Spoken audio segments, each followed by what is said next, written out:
Welcome back to Medieval Kingdoms 1212 AD. This fine evening, I will be playing as the Grand Principality of Serbia, and leading off, I've got 4 of these heavily armored Vlastila, which basically just means upper class in Croatian. They've got some very nice looking plate armor, will be functioning just like you would expect a heavily armored knight to function. And for my range component, I've got 3 of these Serbian crossbowmen, 89 missile damage, and 64 of that is armor piercing, so they're a big threat to heavily armored units. 2 halberds in spaghetti line, and I'm sure you guys have realized these guys are a problem for enemy sword units. 3 bastionniks and 2 Serbian swordsmen backing them up. 2 more Vlastila over on this flank, and of course the High King of Serbia himself. Jackiefish is on my team, and he's going to be playing as the Duchy of Burgundy, and we can get a good look at the Duke of Burgundy himself. And for the for the love of God, I have no idea what that sound is from the Skiltron sergeants. That must be their way of psyching themselves up for battle, but that's a weird little chant going on right there. Maybe a bit of a bug in this mod, but he's also got 4 men-at-arms, 4 gendarmes, 2 crossbows, and 4 peasant archers. I'll talk about those in a little bit. Across from him, Warrior of Sparta, playing as the Earl of Chester under the English flag. He's got 3 yeoman archers with 250 range. They have silver chevrons for some reason. I have no idea why. That doesn't give your archers any benefit except morale, which they don't really need. But he does have a bunch of sergeant swordsmen, some knightly retinue, some men-at-arms, and some mounted sergeant cavalry, and of course the Earl of Chester himself. And then across from me, Pixelated Apollo, playing as the Kievan Rus. He's got 2 of those Kievan Guard Rus axemen. They are pretty terrible, actually. They have 0 armor piercing, and I think like pretty low charge bonus, the same as a lot of other swords in the game. And he's got some Vitjaz, the knights, they're very cool looking Russian cavalry. And he's got 5 Dvor archers, 2 spearmen, and some dismounted Druzina as his infantry component. So, those are the builds, and let's get into the battle now. So, what I want to do here, I feel like I have a pretty substantial cavalry advantage as Serbia against the Kingdom of Rus. But actually, let's focus on Jackiefish's side first, because he's going to get this started pretty early on. So, Peasant Archers are really interesting because they have only 6 HP. And to get a really nice volley off into this Billman unit in the front. Oh my god, they just actually eviscerated that unit. Guy gets shot in the face. Rest in peace, dude. The Peasant Archers actually have very good missile damage, but they have only, I think, 14 armor and 6 HP. So if they get hit by any missiles at all, they will die. There's no blocking it or surviving a shot. If they get hit, they will literally die because they only have 6 HP. So that's kind of interesting. They have really crap morale. Like, they're seriously crappy units in terms of their morale. But they have great missile damage, and they only cost 100 talents, which is a huge deal when you're trying to afford more expensive units. So Jackiefish has a bunch of men-at-arms and gendarmes, and he can afford to field those because he only put a little bit of money into his skirmish component. Now, I've got my Vlastila moving up here. I'm going to engage the Boyar sons of the Russians, and Pixelated Apollo is actually going to miss his charge on one of those units. Those cav fights last forever. Oh my god, the Vlastila coming up the center. Massive charge into 2 Rus Guard axemen, and that is about as big a charge as you're ever going to see in a Total War game. I think it's going to get like 90 kills off the charge, and that's not even counting the kills they're going to rack up in the seconds afterwards. Let's see, they're already, yeah, they're up to 87 kills off the charge, and it's going to just shoot up. Hi, Lionheart, how are you, sir? And that Vlastila charge just did so much damage. That is the easiest way to lose a game in Attila, is get your infantry, your elite infantry, charged by heavy cavalry. So he's already wavering there, and I've sent some more cav up the center. One of my other Vlastila just got into some more of his dismounted Druzina, and so far this is not going well for Apollo at all. You got to make sure that you block off the front of your infantry with meat shields or with cav. You have to countercharge, and if you miss those countercharges, your infantry is going to get punished like Apollo's is doing right here. So I think he just got a little bit flustered, and these cav charges are just going to rip a hole through the center of his formation. So that's my gen actually right there in the center. And just the way cavalry works in this mod, they have so much HP and everything has such low melee attack damage and low armor piercing that the cavalry is just going to live for forever. So I've had cavalry fights and cav in the middle of infantry blobs just survive for like 6 or 7 minutes easily, and it's a problem. You gotta do some countercharging to block those cav charges, and if you don't, you're going to be in a world of hurt like Apollo is right now. So over on the other side, Jackiefish is knee deep into Warrior of Sparta's men. That sounds a little weird, I guess. The main line has engaged. The polearm units are fighting in the center. But you can see, oh god, Apollo's army is already in disarray. My cav has already broken through the infantry line and charging his cav in the back there. This Vlastila is doing quite well for me. That gentry, the upper nobility of the Serbian Empire, Grand Principality of Serbia. I have actually a little bit of a micro mistake. One of my Vlastila is just kind of chilling in the middle of this infantry unit. I don't think that I have an attack order clicked on those guys. But even on this side, where he did countercharge my cav is just going to win. It's going to beat all of his units except the Vitjaz. The Vitjaz Knights are on par with the units I have. But everything else, the infantry, can't really compare once I've gotten charges in on them.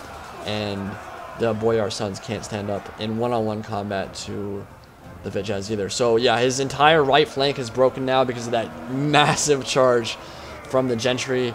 And I've broken through, and you can see some of my halberds pushing through. And now I'm going to just go help out Jackiefish. I still have plenty of units tied down by Apollo's troops, but his right flank is broken, which means that this Vlastila is going to be able to move into a great flanking position, start doing a bunch of damage to the Yeoman Archers and the other kind of squishy units in the back line of Warrior of Sparta's men. So Earl of Chester moving back there, and actually the Duke of Burgundy is there as well, and he's in a nice flanking position. You gotta use your generals in this mod for sure. It's kind of like Attila in that way, but the generals are even tankier in this mod than they are in vanilla Attila. So you have to make sure that you commit your gen to melee, because if you don't and the other guy is utilizing their general as a cavalry unit, you're going to get punished really heavily. So you're going to see everyone playing this mod use their gen pretty much their fullest capacity, because it's pretty hard for them to die unless you just throw them into a bunch of halberds or something. But yeah, I mean, I am dominating Apollo over on this side. His left flank is going to break pretty soon here. Those cav charges out the center just hurt him so much. And I do have some skirmishers in the back, but we can get a nice little overhead view of the battlefield so far, how things are progressing. He does have men still alive. He is going to be able to tie down my cavalry for a while, at least some of my units. But I've already sent over 2 of my cav units. And actually, he does have his gen in a kind of a threatening position right here. Got a rear charge off into some of my infantry. And I'm going to take this opportunity to shoot at it with 2 of my crossbow units. And with that 64 armor piercing damage, that is going to rack up some kills, even on 250 health enemy general cav. So shooting into them, you can see 3 or 4 of them have dropped so far, but as I continue shooting in, more and more are going to drop. He's about half strength right now. General's going to die pretty soon there, I think. And over on the right flank of Warrior Sparta, left flank for Jackiefish, this is a very, very tough cav fight for both players, but I think that Jackiefish probably has a bit of an advantage because he has some spears and halberds backing up that engagement. You can see balance bar shifted very much in our favor at this point in the battle. Things going very well for us, especially because I was able to reinforce Jackiefish's position. But this could be big. Warrior Sparta is going to get some free infantry and cav that could then go into the Peasant Archers. And no, you're not killing a lot of talents if you kill those units, but you have to get them off the field because they will rack up kills. You can see some of them are up to 30, 40 kills on some expensive units, so that's a pretty big deal if you can get the Peasant Archers off the field. Even though they are crap, they can do quite a bit of damage. Another charge for my Vlastila. This cav unit is doing so much work right now. They were the ones that charged into the 2 Rus Guard Axemen, getting another free charge into some infantry units. Warrior Sparta is going to try to overlap with his gen. I know some of the mounted sergeants, I believe, but these heavy cav are so tanky. Their armor values and HP values are so high that it's going to be really hard for him to cut through all of that. And again, my heavy cav is just going to rack up those kills. I don't know what they're up to now, but they're really high. They're probably going to get up to 300 kills pretty easily. And yeah, Apollo has completely mass routed at this point. Warrior Sparta is all that's left over on their side of the field. Good charge here from the mounted sergeants. Going to try to bust through. But those are actually heavily armored crossbow units, so they're not going to die that easily either. I think some of the Pavis crossbow units in this mod, I'm not sure if those are Pavis crossbows. They might be. They have 95 armor. Skirmisher with 95 armor. It does make some sense, because the shield value is so high. But even the skirmishers can live for a very long time. So the balance in this mod is kind of weird.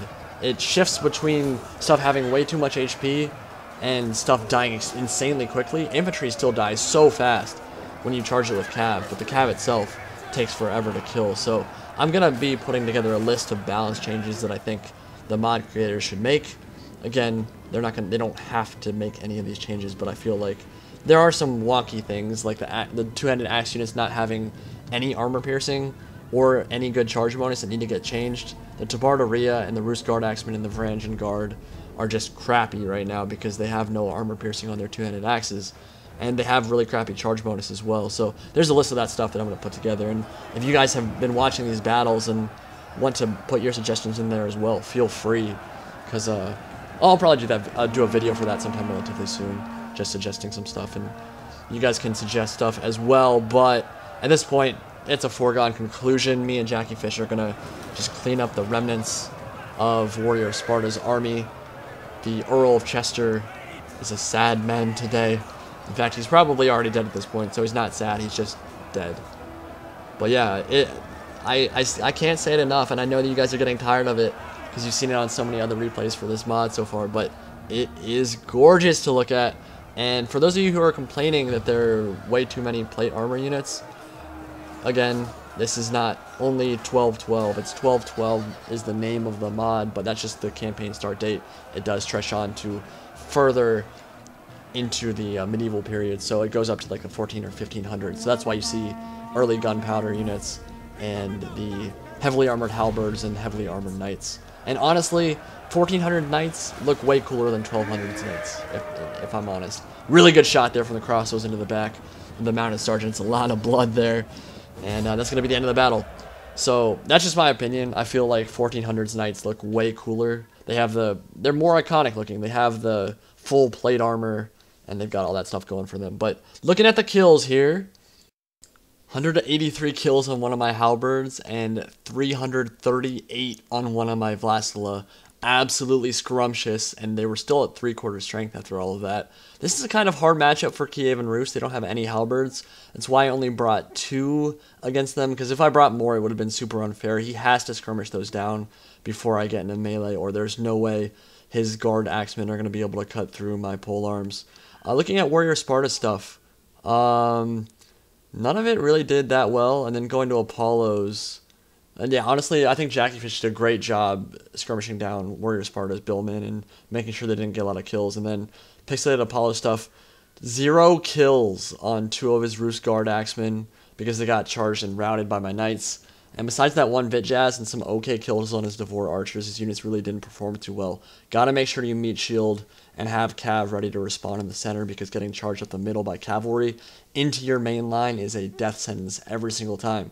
But all these guys are great YouTubers, really nice guys, played a bunch of games together, really enjoyed talking to and playing with them. Go check out their channels, even though they're bigger than me. I'll link their channels in the description. And Indypride signing out for now. Peace.